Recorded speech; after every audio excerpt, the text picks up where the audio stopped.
கோயம்புத்தூர்ல இருந்து வரும்போது ஸோ அங்க படிச்சுட்டு இருக்கும்போது நான் வந்து ஒரு மியூசிக் டைரக்டரோட பெரிய ஃபேன் அந்த மாதிரி சுத்திட்டு இருந்தேன். ஸோ நான் சென்னை வந்துட்டு மியூசிக் படிச்சுட்டு இருக்கும்போது திடீர்னு ஒரு நாள் ஒரு கால் வருது. பார்த்தா எனக்கு அவர்கிட்ட ஒர்க் பண்றதுக்கு ஆப்பர்ச்சுனிட்டி இருக்கு. ஸோ எனக்கு வந்து 5 இயர்ஸா வந்து நான் அவர் கூட ஒர்க் பண்ணிட்டு இப்போ வரைக்கும் ஒர்க் பண்ணிட்டு எனக்கு ஒரு ப்ராப்பர் ஒரு கைட் பண்ணி மென்டர் பண்ணிட்டு இருக்கிற சந்தோஷமா அண்ட் மீனாட்சி அக்காக்கு எனக்கு பெரிய தேங்க்ஸ். So thanks. பரவாயில்ல, வச்சு நீங்களே வச்சுக்கோங்க. எல்லாருக்கும் வணக்கம். அவர் சொன்ன செம பொய் ஒண்ணு சொன்னாரு. அந்த பொய்யை மட்டும் ஃபர்ஸ்ட் சொல்லிட்டு அப்புறம் நான் உள்ள போறேன். Okay sir. தாங்க முடியல, இவர் காலேஜ்ல இருந்தாராம். எனக்கு கால் கேட்டு பாருங்கடா.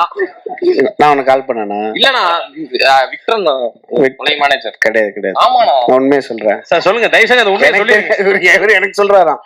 சொல்லுங்க சொல்லுங்க. அவங்க விக்டரி ஸ்டோர் எங்க ஏரியால ஒரு பயங்கரமான அந்த கடையில சாப்பிட்டுதான் நாங்க இவ்வளவு பேர் ஒரு மிகப்பெரிய இண்டஸ்ட்ரியில ஒரு 20 பேர் இருக்கும். அந்த கடையில தான் சாப்பிடுறோம்.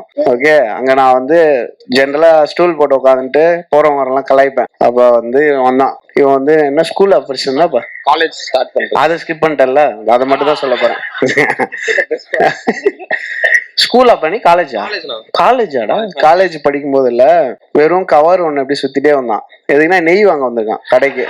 விக்டரி ஸ்டோர்ல நெய் வாங்க வந்துட்டு நெய் வாங்கிட்டு இப்படி வெளியே போகும்போது இப்பதான் நான் கூட ஒர்க் பண்ண ரெடியா இருக்கேன், நான் ரெடியா இல்லப்படா அப்படின்னு நினைச்சிட்டேன்.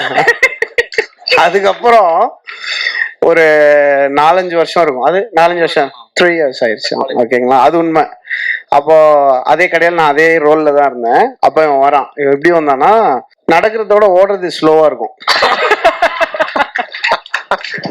ஓகேவா, அவன் வந்து நடந்து வரானா ஓடி வரானே தெரியல, எப்படி வந்தான் ஒரு மாதிரி நெளிஞ்சு வந்தான். என்னடா இப்ப ரெடி ஆயிட்டியா அப்படின்னு. ஐயோ ரொம்ப தப்புனா, அப்பனா அப்படி கேட்டிருக்க கூடாது, சோ ஸ்டூபிட் அதெல்லாம் சொன்னான்.